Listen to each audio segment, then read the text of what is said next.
Hey everyone, and welcome back to the United Star. I'm Atanu Vadva, and today I am joined by a very special guest who's a friend of mine. It's Andy from All for United WFC and the Manchester United Women's Supporters Club. He is a big Manchester United women's team fans and has been to many games over the past 2 seasons, past 3 seasons. Let's just say past 2 seasons because last season, due to COVID, the fans weren't allowed in the stadiums.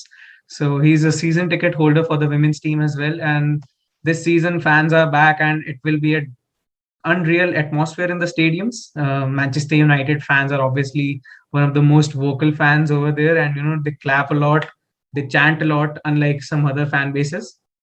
Oh, So we'll get welcome, into that Andy. definitely. Welcome, Andy. How are you? And great, thanks. Great to be here, as I say. Great to meet some global fans like yourself, and it's a very special fan base to be a part of. Happy to be here. Yeah, definitely, Andy. So, Andy, how are you feeling about the fans being back in the stadium? And of course, before I begin, Marc Skinner's BARMY Army, the video was amazing that was posted by MUWSC on Twitter and Instagram handles. Yeah, no, I mean, to be honest, Marc Skinner is I think going to be such a great signing for us as manager. I've said before in other places that Casey was great and she did great pulling the team together from nothing. And obviously, she was very good at adding value. My best player. I think we should literally sell the family silver. Barricade the door, make sure that 100% that Leah Galton never leaves the club. And we found her, and she was out of football before she came to Man United. But I mean, the only thing about Casey that I noted last season really was that she's very good at setting the team up. She was very good at half time, maybe doing a change, etc. What she wasn't very good at was in-game changes. And you would see something go wrong, and she'd either be sitting on a little cooler, which you guys, I think, I'm sure, have seen on a FA player, or she'd just be sort of standing there a bit po-faced, a bit bolt. What am I going to do next? And I think with Marc Skinner, obviously it's very, very early days, but you guys can hear obviously he's very vocal, apparently on when you can hear it on MUTV, and he looks like a tactician, because at the end of the day, I've said that we were never really going to get, in inverted commas, a big name manager.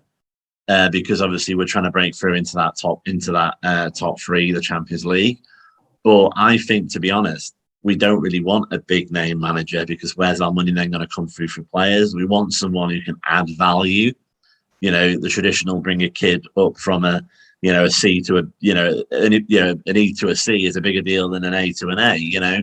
And I have a feeling that's what we've got with Marc Skinner. And I mean, I'm sure we'll go into this, but I'm already really excited to have him as our manager, and it feels like he's always been there. Yeah, definitely. And we've seen some great preseason games this season. We've seen Manchester United play 3 preseason games till now. Liverpool, a 2-2 draw. Aston Villa, a 2-0 win. Rangers at Scotland, 5-0 win. Amazing win. Fans were back in the stadium. So obviously you could feel the energy and the atmosphere. So I some know. I amazing. feel. Yeah, go on. Yeah, I know. I feel like I don't want to moan about it here, because I appreciate that you guys don't have the opportunity. But I was like sitting on my hands for the Rangers game. I was like, I really wish I could be there, because just sorting out work and such, like, I just couldn't be there for that particular game. And and obviously everyone's seen the video. I mean, what a fantastic opportunity to be there to listen to Marc Skinner. And apparently Katie Zelem as well also said a few words which isn't actually online. And I mean, what a buzz, for the players, I must be as well. The thing about United, the thing that got me involved, obviously Man United women's team was formed 3 years ago. And what really pulled me into the women's team, the women's game, and the women's Manchester United team is because there is such a difference between Manchester United women fans, as you can hear, where we're singing, we are sledging some of the opposition, but it's not swear words and it's not inappropriate. It's like what you would class Friendly as banter. British humour. Yeah, British humour. So like, somebody shoots it way over the bar, everybody goes, not like you're awful, I think you're terrible. There is a big difference, but we make a large amount of noise and we support the players. And I think, to be honest, without being too big-headed, I think some of the signings we've got possibly have come over because of the fans. And Skinner's already said in his first interview that he had was that we were legendary, and that's what we're trying to achieve. Yeah, definitely. So coming back to the games that we've seen, some amazing performances, some really good football. Kirsty Hansen's the standout player for me. 3 goals in 3 games, and I think 1 or 2 assists as well. Marc Skinner, amazing. I mean, I'm really impressed, and I'm calling this gameplay the Skinner ball, the Marc Skinner ball. So ball retention, hold up play, possession, play from the back. We've seen everything. We've seen our centre back positioning improve a lot by adding Eve Mannion to our team. We're playing a high line. Sometimes we're playing from the wing. We're playing from the center. And we've seen the likes of Lucy Staniforth, Katie Zelem, Kirsty Hansen, Leah Galton, Eve Mannion, Wilde Borisa perform really well for us in these preseason games. So what is your opinion of the 3 preseason games that we've played? Yeah, I mean, obviously we've only seen, as you say, the first and on the last game because Aston Villa was behind closed doors, which in my opinion is ludicrous. If you want to do it for the men, don't do it for the women. Let people see the games. I think Kirsty Hansen played better than I've ever seen her play against Liverpool. She almost had a 10-20% kick on everybody else. She was like, full engine running up and down the pitch. I think that obviously the big question mark with ourselves is the lack of strikers at the moment. But then obviously I've been on a bit of a journey. I've been pushing on other outlets about we need more and more strikers. But actually what I was trying to say is we need more and more goals. And now suddenly our midfield's scoring. So who really cares who scores as long as they're on our team and they're wearing our badge? So if Skinner ball is working out from the back, which apparently it is, and if he's suddenly turning on these midfield players that might have been in cruise control at the end of COVID last year, the end of last season affected by COVID, then that's great. And the game against Rangers, I mean, one of the most pleasing and most surprising things that I saw was Katie Zelem, because I've been really critical of Katie in the past, because I see that if you're captain, you have to be the first name on the team sheet, and if you're not, you shouldn't be captain, in my opinion, because it's such a pivotal position. And the idea of having your captain on the bench and then they come on, it doesn't really make sense. But, I did wonder whether or not, we'll never know this behind closed doors, that Marc was like, right, okay, it's up for grabs and she's won it back, or if she's always had it, but she played really, really well against Rangers. She was almost like a different player. I can't remember seeing her play so beautifully like that. Again, we obviously had 2 goals, but she was more vocal on the pitch, and she had like energy to her, which I just can't remember seeing. I'm sure she used to do that because she wouldn't have got the captaincy previously. So if he's starting to sort of, as I say, resurrect a few of our players, then that's great, because I think I don't know this for a fact, but I think big spoiler alert, we ain't getting any more players in till the end of the till January at the earliest. I mean, you can just tell that from the tweets from the club, the past tense usage of some of the commentators, the fact they've done like these little articles of us on the signings, like past tense. So I think, to be honest, there is going to be a meltdown on Twitter, which is always hilarious when people realise this. So I think that, at the end of the day, we've got what we've got now. So Skinner's got to deliver, and he's got to get the maximum out of every single player on the pitch. Yeah, definitely. I mean, you were right in saying that some of the players have been resurrected, and this might be the Katie Zelem resurgence season. Yeah. And I from what I've seen, I think Katie Zelem is the #1 set piece specialist in our team.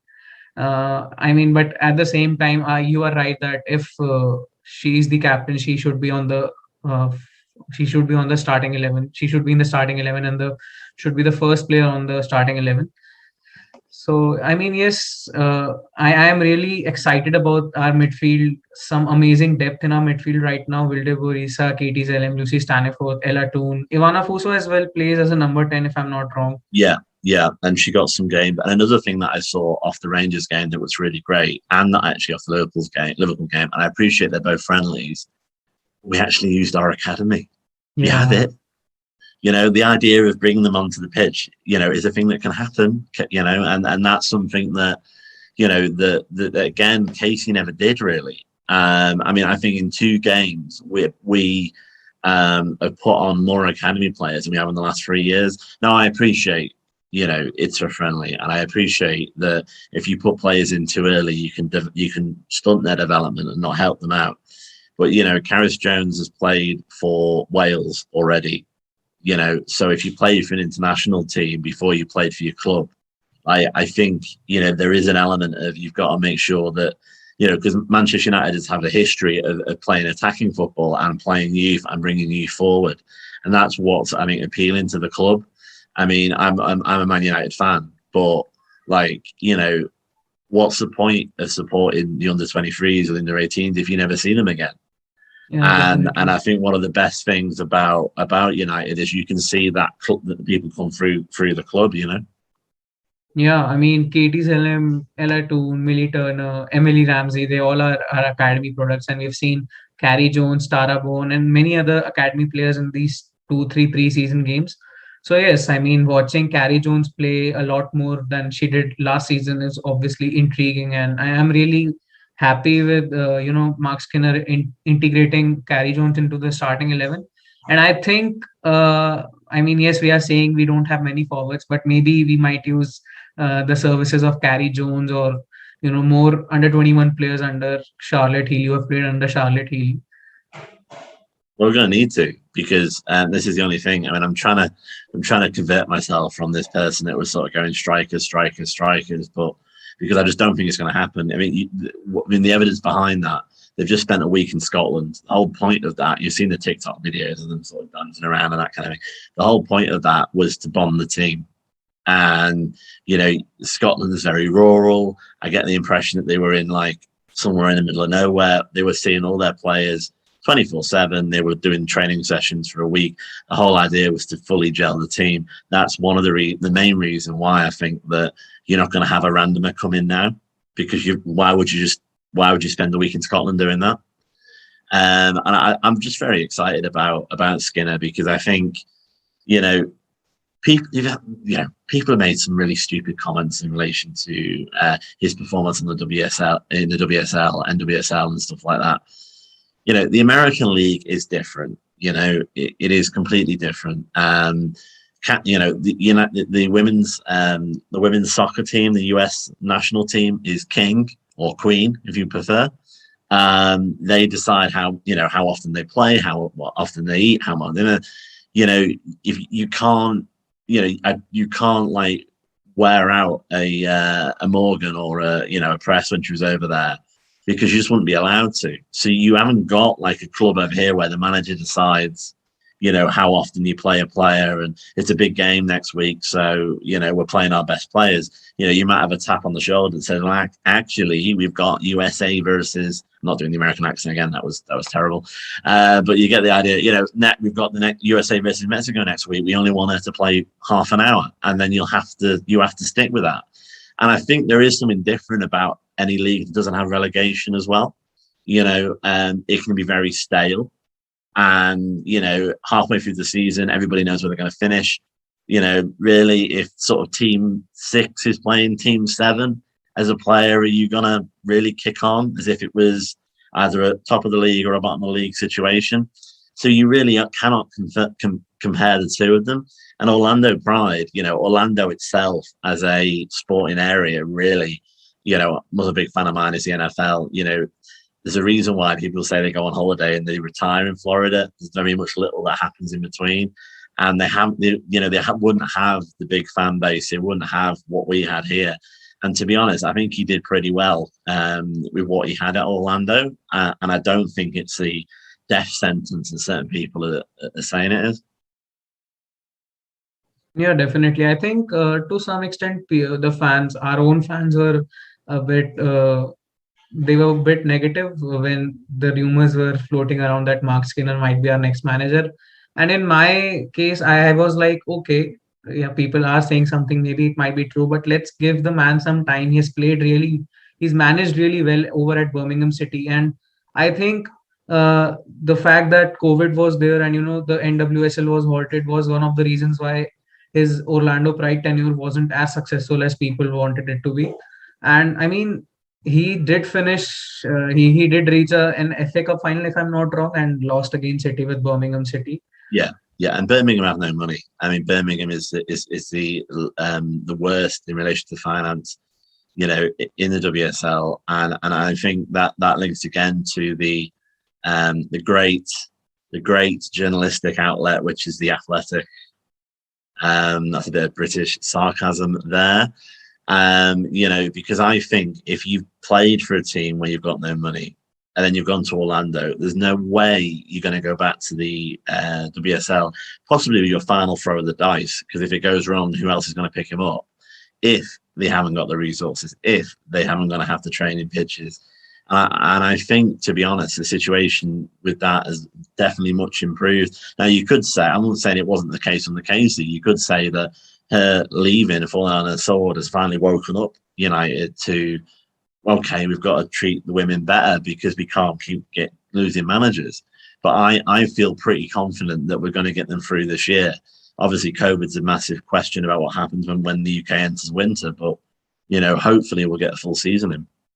Yeah, definitely. So coming back to Marc Skinner, I mean, we've seen the interviews with Andy. You and I have obviously talked about it a lot on Twitter as well.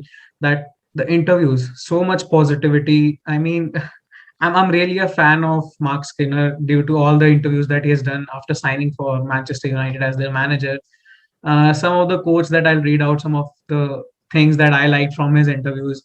He said that I want to ingrain the youth team players. It's a Manchester United identity.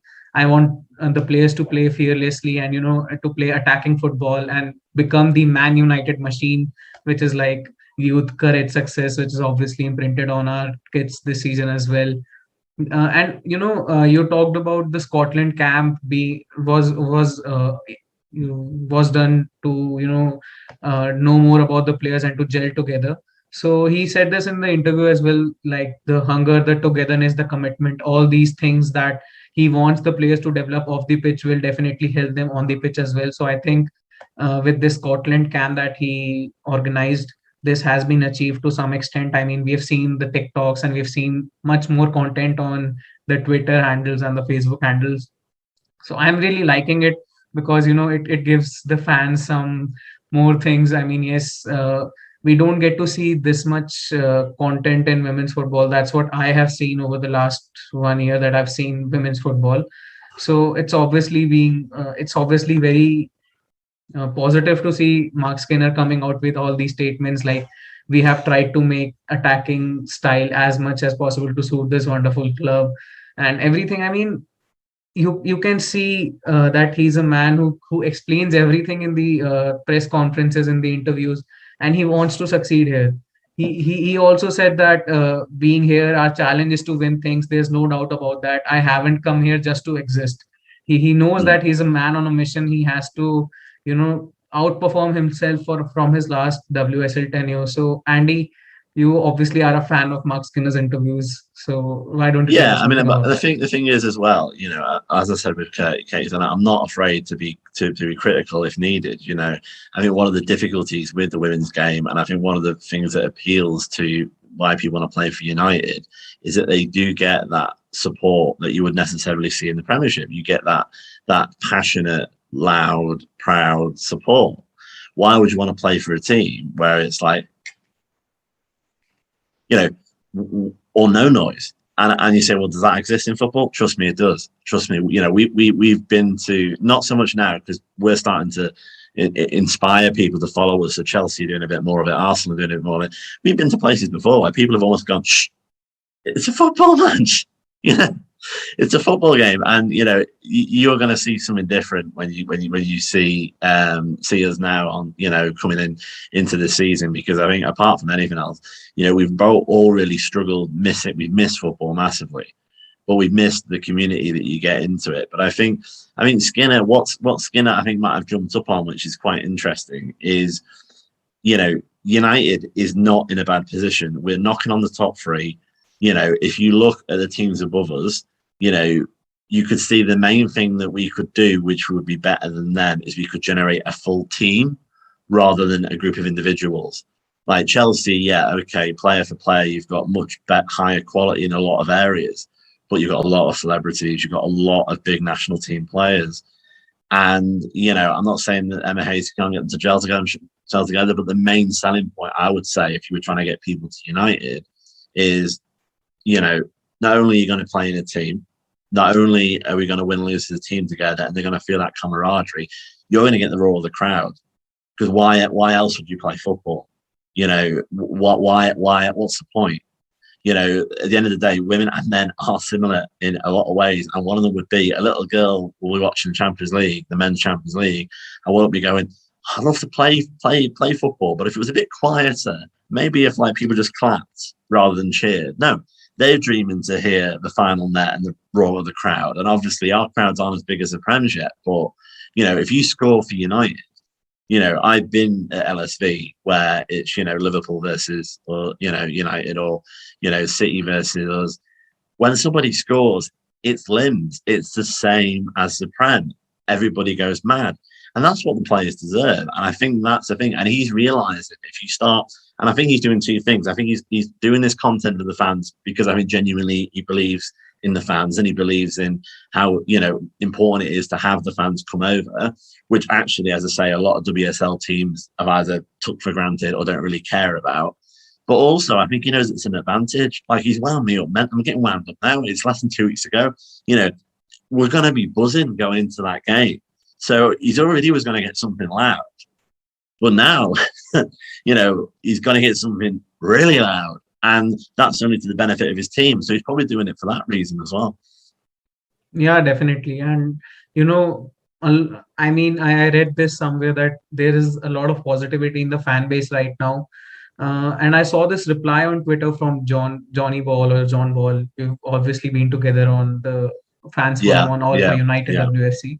So I'll quote his reply that he says that I think it stems from the togetherness of the girls fostered by Casey, continuing by the incoming transfer interviews that we've seen from Eve Mannion, Martha Thomas, and other players that have come into the team this season. And this is now the positivity. The positivity definitely is now being flamed by Marc Skinner's team choices and his interviews. So, I mean, coming from the when Casey resigned and coming to the time we are seeing the club flourish, we have come a long way. There has been a lot of positivity, and I'm really happy to see the fans, you know, backing Marc Skinner a lot. Yeah, I mean, I think again, you know, obviously we've obviously the fans were together for Rangers. Before that, we had a little restaurant / drinking session for the All for United people in July. Less said officially about that, the better. But no, it was a big event. But we haven't been together for 18 months really. And I mean, this is what goes back about what we're going to say about obviously you guys being based in India. I think, you know, the true community in women's football and the Manchester United family is really important. And I mean, one of the interesting things about this season coming up now that you might not have considered being obviously where you guys are over there is that I would say what's the big main difference about coming back after COVID? Actually, we know more people. Well, what do you mean by that? Well, you would go with the person maybe you chat to a bit at the match. You might have someone on your left-hand side, someone on your right-hand side. Because of COVID, I've pretty much spoken to everybody who's in the BARMY Army or the Manchester United Women's Support. I've met new people in All for United because it's forced us to speak to each other, to get to know each other. Obviously, to be aware of the global Red fan base. And it's clear, from the conversations that we've had, Atanu, and obviously I'm sure for other Indian fans that, you guys are as passionate as we are, and I think it's very, very easy to you might see online people taint global Reds, as they're called, because, some of them might not know where Manchester is and seem to want to play 24 Jackie Groenens, even though we only play 11 players and stuff like that. But I think that's really lazy. And I mean, one of the privileges about what's happened in relation to, us getting to understand and say more of the Indian fan base for yourself is the fact that, actually there is that knowledge bank there. And, and we're trying to give you a bit more of the passion that we can, not being there. And, as I say, especially if you've only been following it closely for 12 months, wait till you see Reading. Definitely. And I'll just come out of the limb here and say that I have a sense of belongingness with the women's team fan base a lot, due to Andy, one of the reasons being you, All for United, MUWSC. And in the men's team there are many fans, and there are so many agendas and uh, fights. There's no unity. I mean, people taint each other, like, why do you have this opinion, why do you have this opinion? But in the women's team fan base, I've seen that, okay, if you don't know about something, they'll uh, they'll educate you, they'll teach you, and they'll talk to you like you aren't an outsider, you are a part of the Yeah, family. So yeah, like I went to All for United back in April or May, I don't remember. Since then, I have come to know so many people. I've come to know you, I've come to know Jonathan, I've come to know Matt, I've come to know Natalie, and so many other people who join us in the comments. So there is a sense of belongingness, and I've seen the fan base evolve a lot over the last 1 year that I've been a part of the Manchester United women's fan base. And very recently, I joined MUWSC as well, the free membership. So, yeah. I mean, there is a sense of belongingness, and I am really, really happy right now. And we have seen the fan base evolve a lot over. I have seen the fan base evolve a lot over the last year. But what about you? What have you seen over the Yeah, last 3-4 seasons? I mean, I think to be honest, I went to started going to games halfway into season one, and linked to what we sort of were saying earlier, it would almost be funny if it was a sort of stop motion animation, because initially I was like quite far away from where the Barmy Army was, and then as the noises happened, because it was unreserved seating, I started sitting further, closer and closer and closer and closer and closer until I was standing with them. And it was literally, you could literally have plotted as it happened. I think over the last, it depends how honest you want it to be, really. I think over the last four seasons, what we've now got is a very good fan base, in the sense of a knowledgeable fan base, a passionate, and as you say, a supportive fan base. Bringing somebody in, I'll explain things to you. I think a lot of the issues, certainly in the UK with women's football, is unfortunately there's still a lot of misogyny. Oh, Sunday League is better than this level. Well, evidently not. You try and play Serena Williams at tennis and let me know how you get on. Like, there is a difference between male and female tennis players, for example, and male and female football players. But the difference you can't see day to day. The positives outweigh the negatives. You're there in a fan base. UK. I believe that even to get tickets to Old Trafford, you have to be a member. To be a member, you have to pay £50.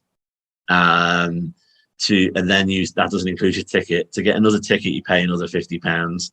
A season ticket for Old Trafford, not including the club games, is over £900. A season ticket for the women's game is £40. But yeah, and I think because of that, initially I would say season one and season two, you had a few people that turned out because it was Man United, and they were like, what's this about? You had a core group of people who stayed and got passionate and had that connection with the players. I remember when we went to Durham away. Now you haven't met them yet. Wait till you see them in the League Cup, and hopefully you guys get a stream. We don't like them, and they don't like us. And that was my first away game, and we went up there, and we lost. And it was a championship season, so we weren't used to losing. So and trust me, it was a bloody long drive. I was not happy, and it was frozen. It was freezing, and it was in the middle. Oh God, it was horrible. But at the end of the game, all of the players came over and actually apologised for losing. Now that's bizarre. I can't imagine like any Prem team like doing that. Oh, on Sky Sports. Oh, but I just like to apologise for losing to you all. They don't do that, and I think that was the initial click for me, which realised they understand. They were saying, "Oh, you've come all this way," and I think they felt like we let them down. That they let us down, and obviously, no, of course not. It's football. You lose some, you win some, and all that. But I think that's one of the differences. So I think, initially, first few seasons, you had like a group of people that were there because of it being United. A group of people that were there that had been pulled in like me because of the differences with the men's game and the women's game in a positive way. the inclusivity, the fact that no one's gonna have a go at you because you don't know what happened in the 1997 season against Norwich. You know, you don't need that encyclopedia. If you've got that knowledge, great. But you don't need that encyclopedic. Well, you're not a proper fan. You don't know what happened on Monday, December the 25th. You're allowed to just be you. Are you a details person, and we can talk about the formations? Are you more of a personality person? I think the Skinner's great. I think Tooney, or are you both? And you can be you, and that's what I think is really important. And I think, as I say, at the end of sort of season 2 is where we got rid of certain fans that were there for nefarious reasons. For some of them, unfortunately, that connection with women. Some of them were a bit not as respectful as they should have been. So I think now, we've got, certainly the last season before COVID, we've now got a really strong fan base, and we've got a great fan base in the stadium, and hopefully, we're also getting this larger fan base that's supporting the players, and some of them are active on social media. You just got to look at Adofi Mannion, Mary Earps is active on social media. They're going to see it. If you interact with Natalie, a lot of players follow her, as well. They're going to see it. So, they will see those comments, and it is a much better environment, I think. Yeah, definitely. I think you summed it up pretty well over there, that, you are respected as an individual and not about the things that you like, the knowledge that you have.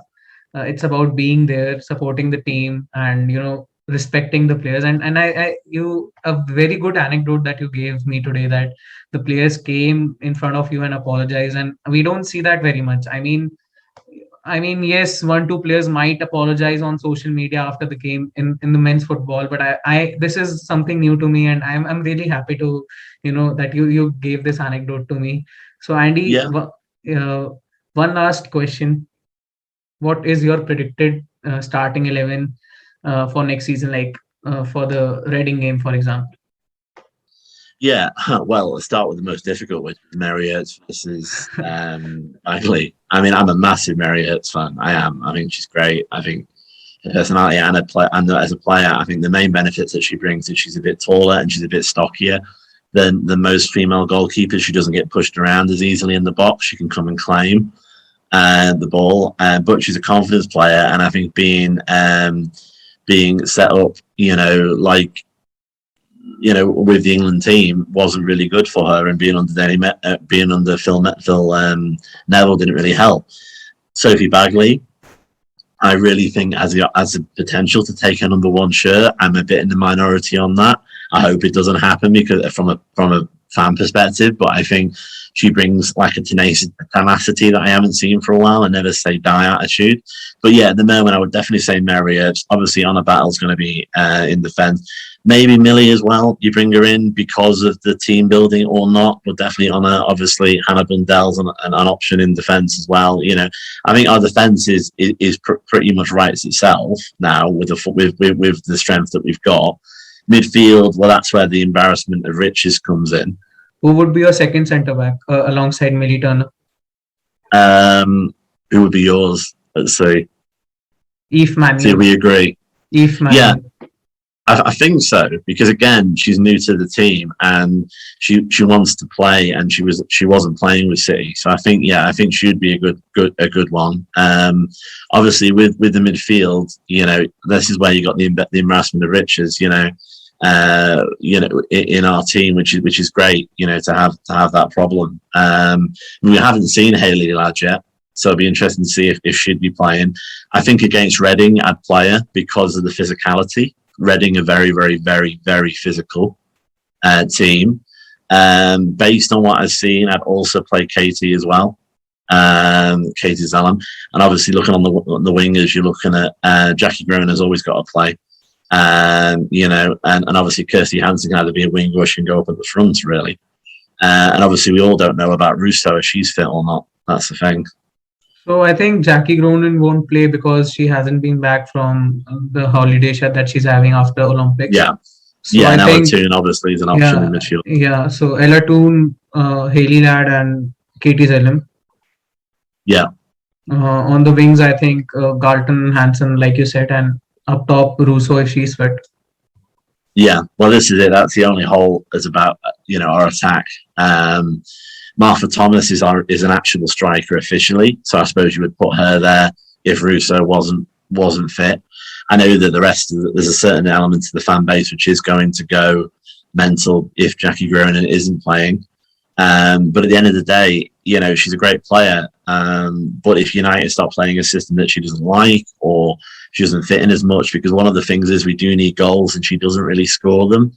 And that's the only negative for her. So I don't know how much of a player she's going to play. Hopefully she'll play. But maybe you'll see her for the Leicester game. Because I think the problem with Reading is they are very, very physical, especially when they start losing. So I think the likelihood of injury is quite high if you're not careful. So that's why I think you need all your physical players on the pitch. And that's why I'd possibly look at Hayley, even though she's not at Jackie's level, because she's very strong tackles. One of the songs that you might have heard on there or not was Hayley's Gonna Get You, which is normally what we say when she's done a massive tackle, because it destabilizes the opposition a little bit. She's like a female Roy Keane. She's a very strong tackle. She doesn't get pushed off the ball very easily, and that's what you're going to need against Reading. Yeah, definitely. And last season also we saw that when Hayley Ladd got injured, our defense was a bit shaky, and we were playing two pivots to cover her game. And I think that was the game where she didn't play against Reading last season, and we lost 2-0. Well, this is it. And Reading's an interesting one because obviously I don't know if you were involved in the WSL when this happened, but the whole handball incident with Reading. Yeah. I remember. And that was the last. I think that was one of the last games I actually was at before COVID started, and and that's a whole different thing. But I think, especially with the referees, who are hopefully going to be better this season because Sky is showing the games, a lot of the games, and they just won't allow stupidity like that. They just won't. So I think the referees are going to get a lot better. But certainly for some reason, Reading is a team where on paper we should beat them a lot, but we have lost against them a few times. So it's a bit of a psychology to it. I think we need to hopefully hit the ground running against Reading. I think Leicester also could be a banana skin because of the amount of ex-United players that now play for them. Jess Sigsworth, Abby McManus and stuff like that. And Devlin as well. Devlin. Charlie Devlin as well, though she's been at it for a bit longer, obviously been with them. I think that again is not an easy game, but you can have the away support from us, so we should get over the line. And obviously we have Chelsea after that as well, which is an interesting thing as well, really. Hannah Blundell hat trick incoming. Yeah. I was still hoping that we would have got a Beth England for her. But, I think, again, if you look at Martha Thomas from West Ham, if you look at Hannah Blundell, these apparently are quite good players. I've spoken to West Ham fans who are really saying you've got a great player. They've got a great player there if you can keep her fit. And I've said to you numerous times before, we were always going to have to find that rough diamond. If you're playing week in, week out, and you're playing player of the match week in, week out, we probably weren't going to get that transfer in. But if you see a player that for some reason is on the subs bench and maybe they're being overlooked for whatever reason, you bring them in, we can give them that first team football. We might get a massive improvement, on them. That's the thing. And with Martha Thomas, as I say, she said in her interview, and I would always say, by the way, to anybody, I know it's all pretty with a little bit at the beginning, but listen to the interviews that the players give, because you do learn a lot. And one of the things that Martha Thomas said was, I'm really glad that I can play my kind of football again, or words to that effect. Yeah. And that's these things are edited. That's not said by accident. So that makes you think, oh, okay. So maybe actually what you see in it with a West Ham isn't the player. Maybe actually when you see her play for us, we're going to get a better player. And she's already scored, obviously, in the Aston Villa game. Yeah, definitely. I mean, I too am looking forward to the games this season, because obviously fans are back, and I was really pumped against watching the fans against Rangers. So exciting times ahead for the team, and hopefully a title charge incoming in the WSL for Manchester United. Yeah, I mean, I think we could definitely. I mean, obviously, that'd be great if we could. I mean, I think if we can break into the top three, unfortunately, just like the men's game, that's what makes the difference, and that will allow us to attract more players the season after that. I think, to be honest, what's more realistic for us is a cup run, whether it be Conti Cup or the FA Cup. You know, the idea of us going to Wembley or something like that, you know, that would be fantastic. And and I think it's definitely achievable for us. I'm glad that it feels a bit new. We've spoken mostly tonight about Skinner, and everything feels a bit more new and a bit more fresh. I wasn't saying that Casey was going in autopilot. I'm sure she was trying her best as well.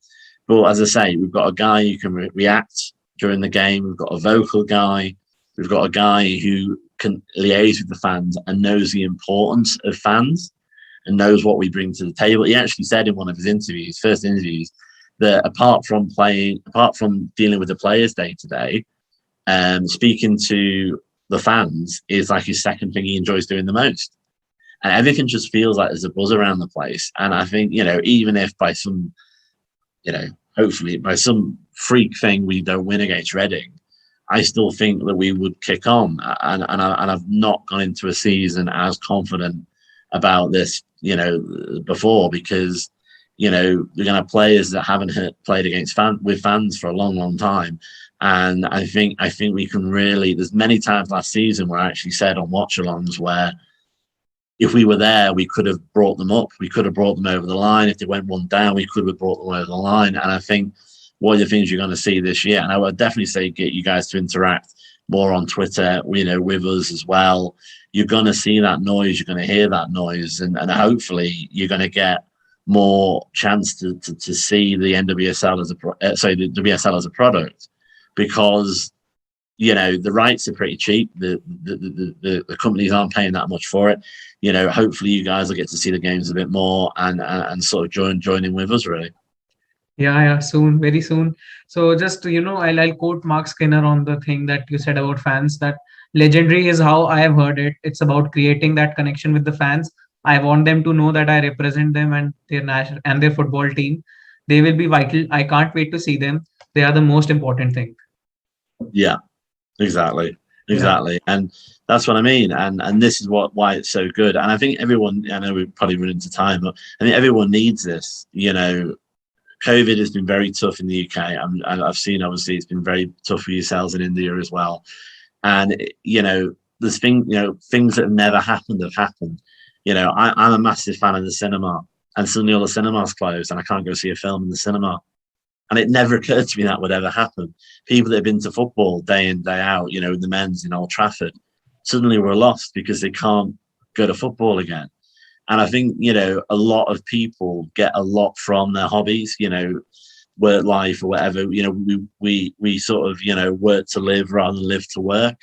And I think, everybody has really struggled in this period. And I think what's so great about the women's game and about Man United women's fan base is that, you are going to be able to let your hair down, and you probably will literally hear me roar against the referee on Friday, the 3rd of September. Surely, I'll watch you. I'll try to find you in the fans, and maybe. Well, sometimes they do come up. Yeah, sometimes there are pictures that they do sort of focus in on you, but you always tend to look a bit goalless because in reality, the camera's on the opposite side of the pitch. So when they zoom in on you, you end up sort of looking a bit like this. So it doesn't really do brilliantly for it. But yeah, you should definitely see it. Yeah, definitely, John. I'm really looking forward to hearing the fans on the 3rd of September, which will be the 4th of September for us due to the time difference. So yeah. So I don't want to confuse you guys. Just about, I think, isn't it? Yeah. Yeah, definitely. So thank you so much, Andy, for coming on the channel. It's been a pleasure.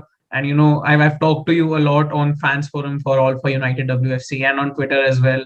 And I can say that even though we haven't met, and even though we don't really know each other, we are strangers basically, but there is a sense of belongingness that we have for the Manchester United women's team, and That is what is football all about. Football is nothing without fans, and we have made a connection here. And we would love to have you back on the channel once again. Yeah, anytime. I mean, when we played a few games, or if there's been a particular incident in relation to one of our aways, you want a bit of my anecdotes? I'm full of anecdotes, to be honest. I could definitely tell you more, but I would say definitely for any fan who is obviously a global red or whatever, you know, obviously I can't speak about the men's side as much, but with the women's side, you know, you've seen yourself. Feel free to watch some of the content from All for United or the Manchester United Women's Supporters Club.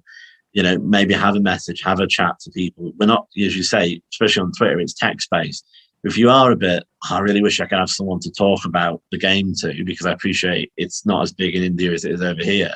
You can get some of that reaction, and you're not going to be laughed at. You are going to get that response. And I can't, you know, say more. Just speak, you know, use social media in the right way, in the way it's meant to be, which is to find communities of people that are interested in the same thing as yourselves, which is obviously why it's been great to be on here.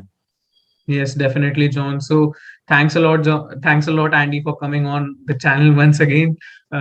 It's been a pleasure having you here. We are the United Star. Do subscribe to our channel. Do press the bell icon to not miss any updates from the channel and the videos that we'll be posting in the coming days. Follow us on Twitter and Instagram. Follow Andy on Twitter. We'll add the link in the description below. Thank you so much. Take care. Stay safe, and we'll see you next time.